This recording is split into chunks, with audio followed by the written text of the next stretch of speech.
প্রার্থী ঠিক করতে গিয়ে দক্ষিণবঙ্গে নানা এক্সপেরিমেন্ট করলেও উত্তরবঙ্গে রক্ষণশীলই থাকছে বিজেপি। দলটির রাজ্য স্তরের নেতাদের হোয়াটসঅ্যাপ গ্রুপের তথ্য এসেছে কলকাতা টিভির হাতে। এতে রাজ্য নেতাদের প্রস্তাবিত প্রার্থী তালিকা রয়েছে। আলিপুরদুয়ারের বর্তমান সাংসদ জন বার্লাকে আবার টিকিট দেওয়ার তথ্য মিলছে সেখানে। এই ভাবনাতে রয়েছে বিজেপির ব্যাকফুটে খেলার ছাপ মনে করেন অনেকেই। কিন্তু এবার বার্লাবাবু পারবেন কি, সন্দেহ আছে পর্যবেক্ষকদের। পর্যটকের চোখে অপরূপ উত্তরবঙ্গের চা বাগান। পাহাড়ি ঢালে মন হলো আজ ঝিলিমিলি পাহাড়িয়া ঝোড়া আজও গাইতে দেখা যায় সিনেমা প্রেমীদের। এমন চা বাগান ঘেরা সুন্দরের আবাস এ রাজ্যের লোকসভা কেন্দ্র আলিপুরদুয়ার। আর এই চা শ্রমিকদের সুখ দুঃখ হাসি কান্নাতেই জড়িয়ে রয়েছে লোকসভা কেন্দ্রটির জয় পরাজয়। 5 বছর আগে এই কেন্দ্রে ধামাকা জয় পেয়েছিল বিজেপি। প্রার্থী ছিলেন জন বার্লা। 2019 আলিপুরদুয়ারের সাতকাহন। গত লোকসভা ভোটে তৃণমূল প্রার্থী ছিলেন দশরথ তির্কে। বিজেপি দাঁড় করিয়েছিল জন বার্লাকে। আরএসপি তথা বামফ্রন্টের প্রার্থী ছিলেন মিলি ওঁরাও। কংগ্রেসও প্রার্থী দেয়, দাঁড়িয়েছিলেন মোহনলাল বসুমাতা। ভোটে বিজেপির বার্লা পেয়েছিলেন প্রায় 54% ভোট। দ্বিতীয় স্থানে থেকে তৃণমূলের মিলেছিল 37% সমর্থন। বামেরা 4% ও কংগ্রেস জোটাতে পেরেছিল 2% ভোট। বিজেপি প্রার্থী জন বার্লা জিতেছিলেন 2,44,000 ভোটের ব্যবধানে।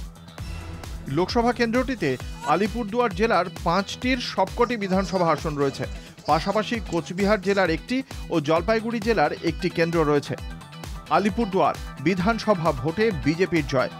কোচবিহার জেলার তুফানগঞ্জ, আলিপুরদুয়ার জেলার কুমারগ্রাম, কালচিনি, আলিপুরদুয়ার, ফালাকাটা ও মাদারিহাট এবং জলপাইগুড়ি জেলার নাগরাকাটা বিধানসভা কেন্দ্রগুলি নিয়ে গঠিত আলিপুরদুয়ার লোকসভা কেন্দ্র।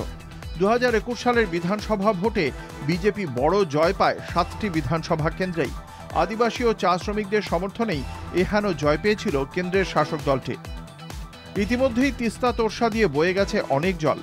চা বাগানের শ্রমিকদের সমস্যার সমাধানে রাজ্য সরকার তথা তৃণমূল সুপ্রিমো মমতা বন্দ্যোপাধ্যায় নানা কর্মসূচি নিয়েছেন। এসবের ফলে চা শ্রমিকদের দীর্ঘদিনের বকেয়া সমস্যার অনেকটাই মিটেছে। তারা খুশি। কালের প্রভাবে বিজেপির রথের চাকাও মাটিতে বসে গেছে খানিকটা।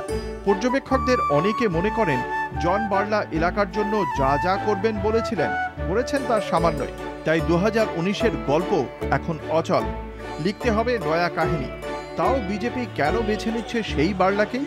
বিজেপি নেতাদের একাংশের ধারণা, সাংসদ হওয়ার পরেও জন বার্লা সাধারণ খেটে খাওয়া মানুষদের সঙ্গে নিয়মিত যোগাযোগ রেখে গেছেন। তার এই জনসংযোগই বার্লার পক্ষে যেতে চলেছে। তিনি পেতে চলেছেন গেরুয়া দলটির টিকিট, এমনই স্পষ্ট ইঙ্গিত মিলছে। এই কেন্দ্রে বাম ভোট তলানিতে পৌঁছেছে। কংগ্রেস প্রায় নিরুদ্দেশ, লড়াই মুখোমুখি তৃণমূল বনাম বিজেপি। এবার এই দ্বৈরথে চা বাগানের কাঞ্চা কাঞ্চিরা পদ্ম ফুলেই থাকেন নাকি বেছে নেবেন ঘাসফুল, সেটাই দেখার। কলকাতা টিভি।